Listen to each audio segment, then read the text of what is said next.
You are listening to The Guide, entertainment.ie's weekly TV podcast with Fiona Flynn and David O'Shaughnessy.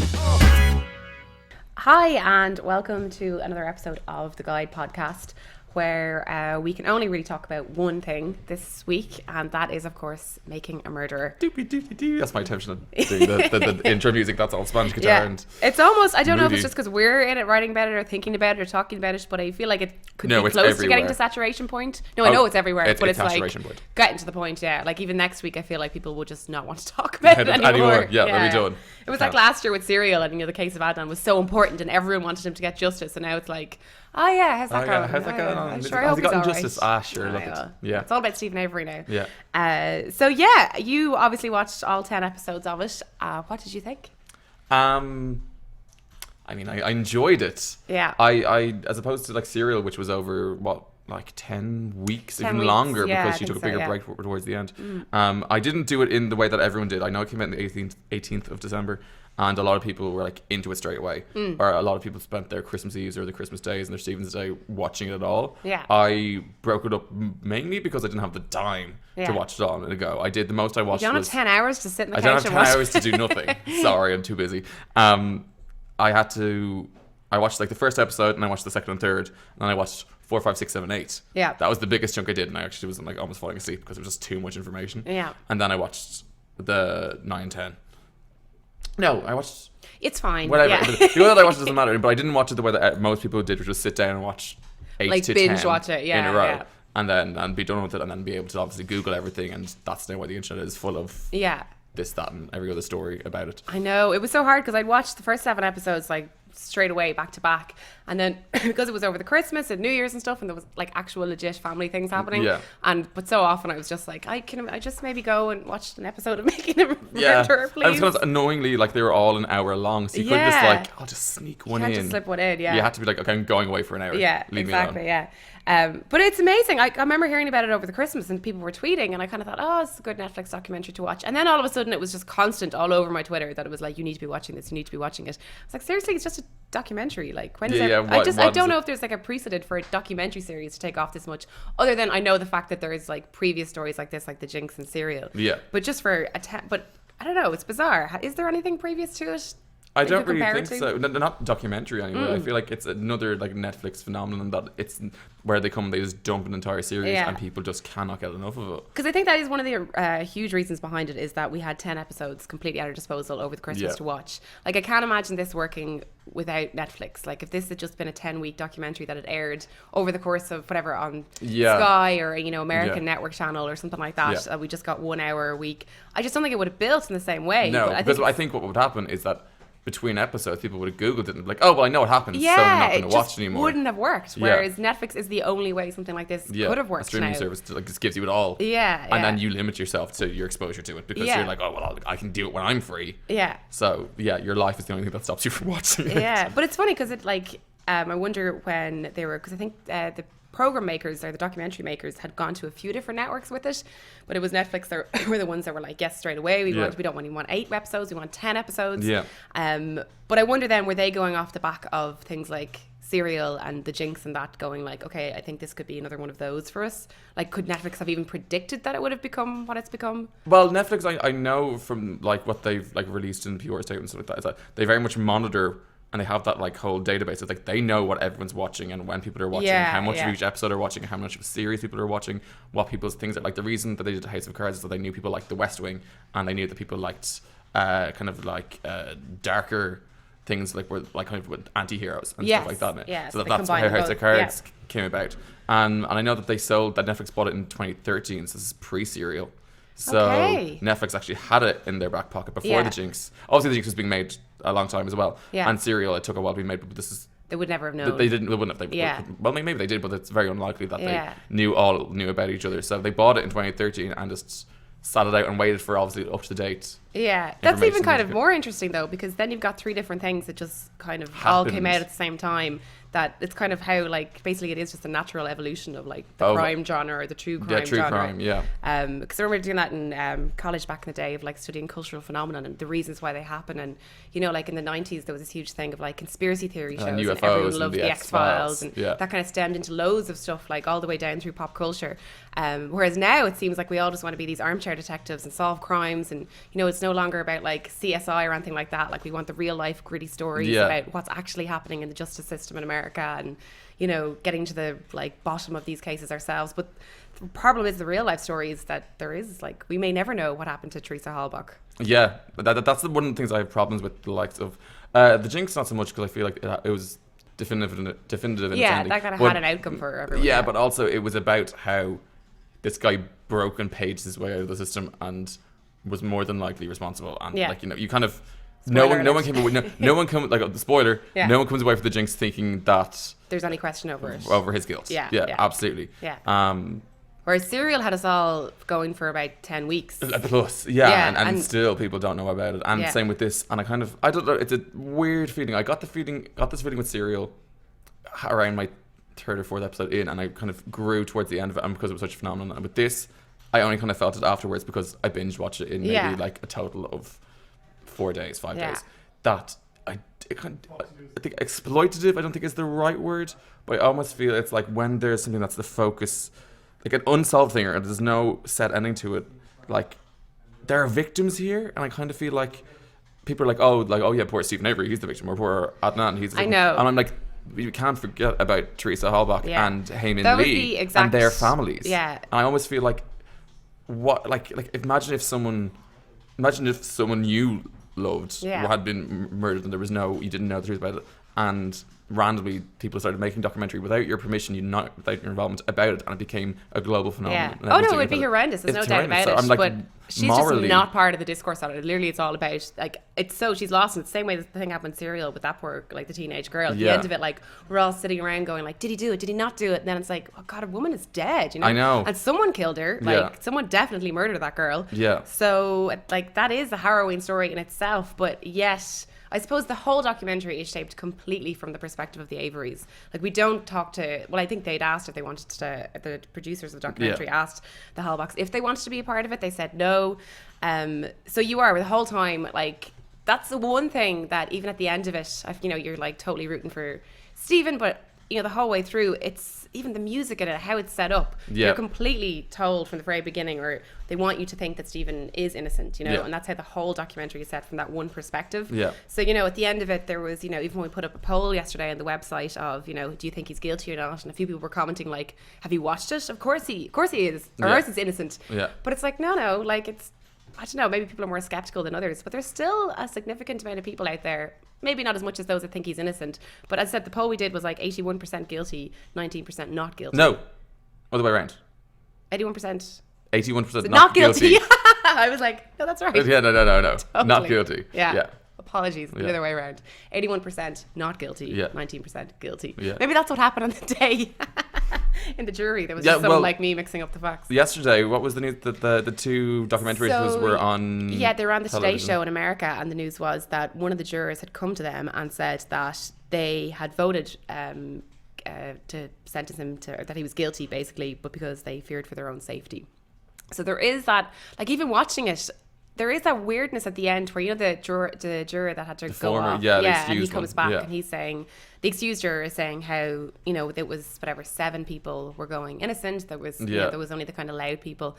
So it does have a bang of, like, people, like, they kind of paid off or threatened 3 people in there with something, and they were told to make sure that it has a certain verdict, and that they would have probably picked the people they thought were the most kind of authoritative of the jurors. So there's so many ways you can see how it clearly could have been set up, but then all this other new evidence has come to light that the prosecutor what's his name? Kratz, has come out saying, like, there's loads that was left out of the documentary we didn't see, like how he'd been making phone calls to the auto station beforehand, or the auto shop that she worked in, and how had said before that she previously she told her boss that she didn't want to go to the house because she turned it before and he's in a tell. Now, I don't know if this is all speculation. Exactly. Yeah. He's saying this, but I'm like, okay, unless we go to like what's it, Manta or Calumet County or wherever it is, and go and dig up these files ourselves, we can never know. No, someone says it on the internet, it doesn't necessarily make it true. Yeah, like we'd have to go. Well, he has said it. The prosecution has said it. I know, but he's also said things that weren't true. Yeah, exactly. And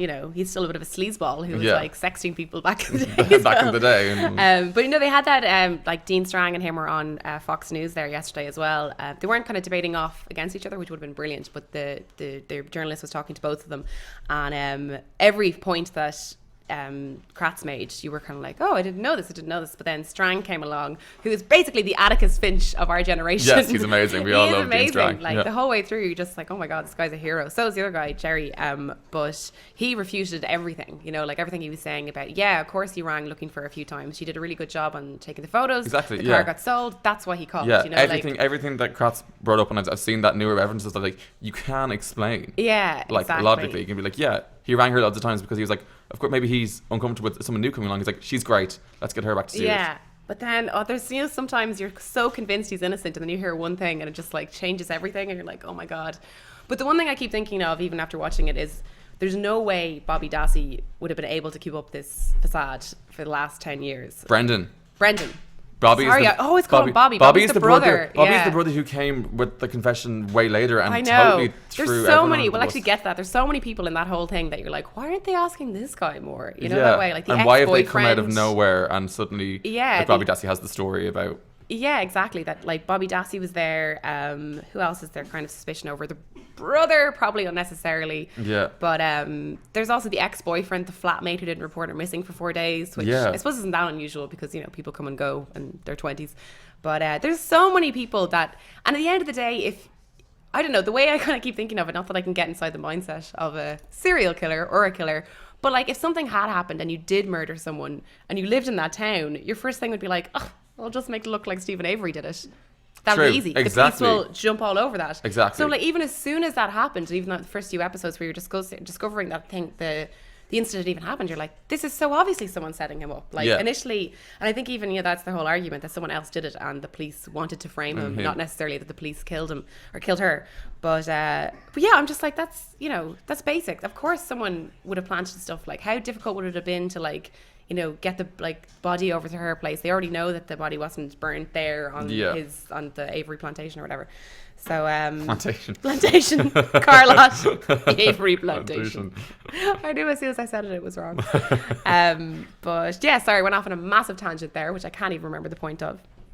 But essentially, it was Brendan Dassey. I was trying to say that if he came out and what he said initially in that confession, so to speak, coerced confession, was true, there's no way that over the in all the time that has passed, that he wouldn't have come out and said, look, you know what, this is the truth. Never mind Stephen, maybe if he is the mastermind behind it all, which I really don't think he is, but there's no way Brendan could have kept up that act for so long. No, I mean, you talk about someone who's he has a good chance of parole, and if he you would have thought that. Yeah, well, I mean, he's not going to get out now till he's in his 50s or 60s, whatever. Yeah.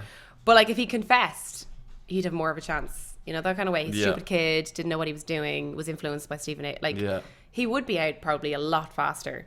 But he also, still sticks to his guns. I don't know. I suppose okay, so say Stephen Avery did it. Yeah. And Brendan had nothing to do with it. Would Stephen Avery at any point be like, okay, I did it, he had nothing to do with it, let him go? That way, I kind of I don't know if there's that loyalty there, or the fact that Stephen's like, no, I didn't do it, and Brendan shouldn't be in here either because neither of us committed this crime. It's complete. Well, no matter what, let's face it, at this point, neither of them will ever, after the huge hit of this documentary, will ever, to the day they go to their graves, say that they did it now. Because they can't. They're already they've got the better chance out of anyone wrongfully convicted in America right now. They probably have the best chance out of all of them about getting a new trial, about getting great lawyers on their case, about actually getting out. So after all of that, unless evidence came out to somehow irrefutably prove that they did it, they will never admit to it now. If they haven't admitted to it before, they're definitely not going to do it now. Yeah, so, why would their story change? But it really bothers me that we're never going to know. I wish some ways life was a movie and we could just flash back to the end. What's that movie with Kevin Spacey and Laura Linney where the one with Kate Winslet as well, and it's about the death penalty in America, and she sets it up basically, it looks like Kevin Spacey murdered her, And he gets put on the death sentence, and this is totally spoiling it now for people, but the whole point of it is she's trying to make, like, she actually ends up killing herself, but she wants to make it look like how much the justice system has failed. That to put an innocent man on death row and ultimately kill an innocent man over a crime that he clearly didn't commit. So so I wish sometimes life was like that we could just see at the end what really happened. Yeah, unfortunately it's a documentary. And there's no one there. Fuck that, Dave. There's no one there with a camera being like, oh, so you're going to murder her now? Hold on, like, it's rolling. Yeah, but then, as they were saying at the end of the documentary, there is, like, technology had advanced enough after 18 years to get him off the first crime. I wonder, is there anything, like, that's what they were almost pretty much saying, like, they're on a wing and a prayer now, kind of hoping that some sort of technology will come along that will in some way... Like, yeah, I wonder, is the RAV4 still somewhere? Yeah. Is the bullet still somewhere?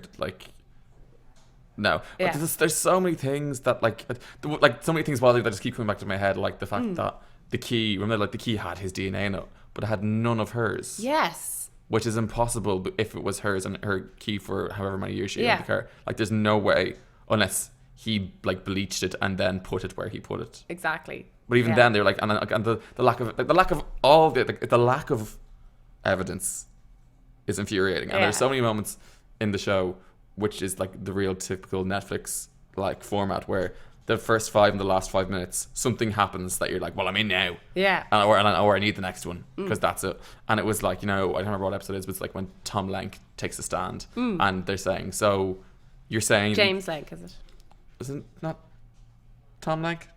James Lenk, sorry, Lieutenant Lenk. Yeah, Lieutenant, because he's listening. He could be. You never know. Yeah, where he takes a stand and they completely catch him out, and they're like, "You said you arrived at 6:30 in the evening." Yes. And like, and we have you saying that on the stand or in your depot, and now you're taking the stand and saying you arrived around between 2 and 3. One of these times you're lying, so you're lying. You've perjured yourself at one of these points. But like the difference between night like that is night and day, literally exactly, night and day. Yeah. But then nothing comes like that's forgotten his testimony is still like thrown out. The fact that he's lying. The fact that the police are lying throughout the thing and being shown to lie. Yeah. I also don't trust the judges at all. The fact that the same judge presided over each case completely, especially Brandon's one, when it was like he knew, like, and he had excused the first judge, or not first judge, the first lawyer, Len Kaczynski, for being a bad lawyer, then didn't throw out or go for a retrial because of that said throwing out. Like, there's so many things that just baffle you, and you can see them at the end. It's the very last episode. There is the office of the office of mistrials or wrongful convictions. Oh yeah. They're like sitting there being like, we don't get this. This is bananas. The only thing that does stand in their favor, I guess, is that if this whole thing, if they were set up, there must have been like a chain of people involved in this. Like, this seems like it would have went right to the top. The fact that even the appeals court aren't even, giving them the time of day. Well, I think. Well, like in my thinking and my understanding, because I know I watched The Good Wife. What? Tell me of your TV law. No. knowledge. That I could in my head making up this whole conspiracy that maybe it just involved the Manitowoc. What was it? Manitowoc? How do you say? Manitowoc County District Attorney, and that's it. Once it got to like state, Wisconsin level, and appeals and Supreme Court, they just don't want to overturn a case that's so high profile because it'll be such a slap in the face and be like, oh, what else have you gotten wrong if you got this really big case wrong? So they just don't want to have egg in their face. So they say no. And it's like, it's your fault, you covered up, we're washing our hands of it and making sure that nothing happens. But even in Manitowoc, God, it is hard to say, there must be so many people that were involved there, and it's like, if the juror is just coming out now saying that she felt or he felt personally under threat, then I mean there must be so many others. But I suppose, I don't know, like, you just feel like, is there someone going to write it in their like deathbed note or something, like, I was involved, Stephen Avery is innocent or something, because at the end of the day someone knows what happened to her. But then, as I do think the problem is though, that everyone who has framed him fully believes he's guilty, so it's not like, I don't think there's anyone that did it. Like, I don't think the police killed her, basically. And I think they set it up because they believe that the right person is in prison. So I think that in their head they've justified their actions no matter what.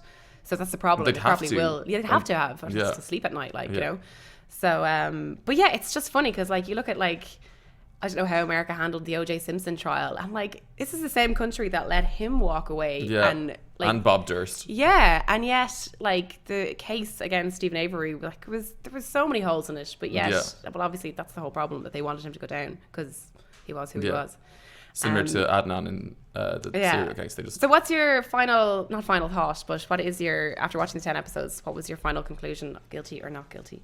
Not guilty, but I feel like that kind of wasn't my conclusion. As in, I like all along, because I feel like that's the way you're led to believe it. Yeah. But I was also like kind of being like, he doesn't. The profile of him, he does not seem like someone who could have gone through all of this, like who could have done the things like done the cleanup work, done like the real technical. Like he's not smart enough to have gotten rid of all the evidence that should have led him to this thing, or keep a story up, or do it, or just someone who's been wrongfully imprisoned for 18 years. Why would they then go commit a murder? Yeah. Or what does 18 years in prison do to someone? I mean, we can't ever imagine that. I know, but I also feel like that's like you're tarring all like reformed like criminals with the same brush. Like, look at Shawshank Redemption. No, it's not. No, that's a true story, but like it's about redemption. Yeah. Like, is there no redemption if you like do your crime? He didn't do it. But like neither did Stephen Avery. I know, but I suppose so. Yeah. See? But then, well, maybe he didn't have a friend like Red in prison to guide him through life, you know? Maybe he does now. Maybe he does. Maybe he's going to crawl out through a mile and of he shit. has a new girlfriend. I thought that was sweet. Yeah, that was at least, like a little glimmer. And the poor parents, like, if I would, as they said at the end, I really hope that if he does get out, that it is in their lifetime, because it would just seem almost pointless otherwise. Like, obviously it'd be good for him, but, you know, you really are rooting for Dolores and, what's the name? Dolores Alan. and Chuck. Dolores and Alan. Okay. Sorry, Chuck's the brother. Yeah. Guilty, not guilty? What do you think? I was 100% not guilty the whole way through, even, but now there's just the same thing happened with Adnan.